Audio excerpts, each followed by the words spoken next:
खैबर पख्तूनख्वा की सूरत हाल का जायज़ा लेते हैं।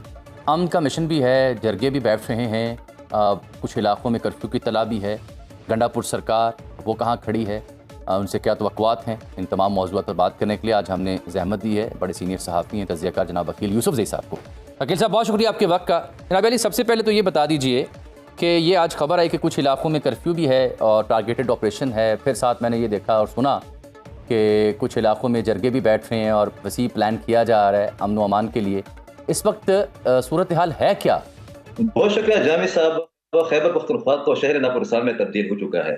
जो सूबाई हुकूमत की तरजीहात है वो तो सब लोगों को मालूम है कि वो तो बानी की रिहाई के लिए एक बार फिर खैबर पख्तूनख्वा के वसाइल को इस्तेमाल करेंगे। और उसका सबूत ये है कि जो अहम मीटिंग है पार्टी की, उस मीटिंग को सीएम हाउस में एक दो दिन में बुलाया गया है ताकि 5 अगस्त की जो मुहमजुई है उसके लिए प्लानिंग की जाए।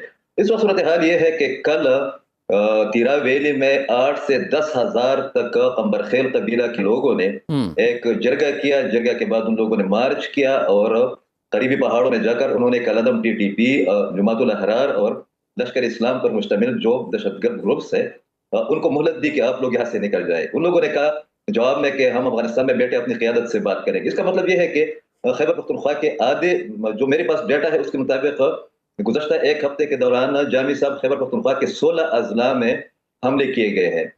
आज सुबह पाकिस्तान की सिक्योरिटी फोर्सेज ने 2 अहम और हसास डिस्ट्रिक्ट्स में कर्फ्यू नाफिज किया है और ऑपरेशन जारी है।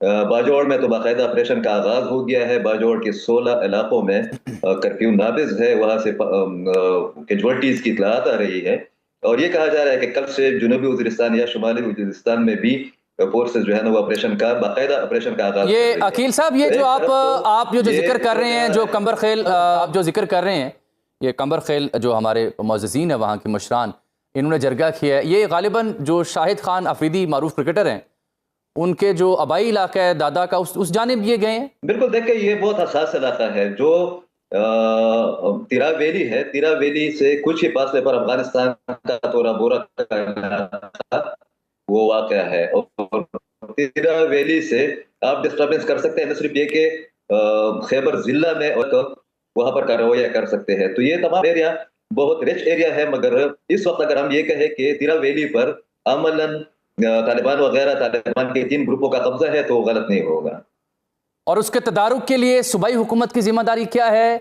फोर्सेस क्या इकदाम उठा रहे हैं? देखिए जामी साहब, जो सूरत हाल बनी हुई है इस वाले सवाल से हटकर, वो तो ये है कि कल पीटीआई की सूबाई हुकूमत ने एक करारदाद पेश की है जिसको हंगामी करारदाद का नाम दिया गया है और उसमें पाकिस्तान की फौज और फोर्सेस और रियासत के खिलाफ चार्जशीट किस्म की एक चीज जो है ना वो डिस्प्ले करने की कोशिश की गई है।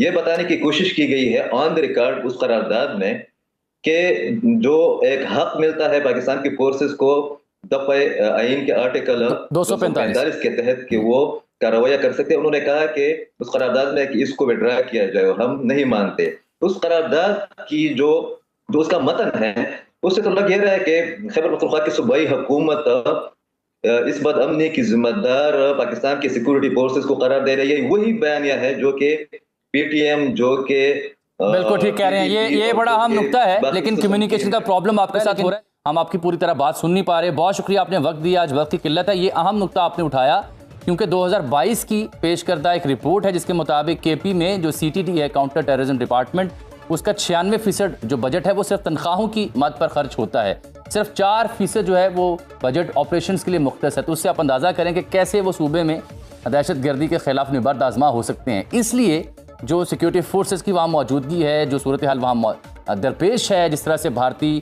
स्पोर्ट के साथ, गैर मुल्की स्पोर्ट के साथ ये दहशत गर्द वहाँ पे दहशत गर्दी करते हैं, उसका कलाकम अगर करना है तो ये डाटा काफ़ी है समझने के लिए कि इनकी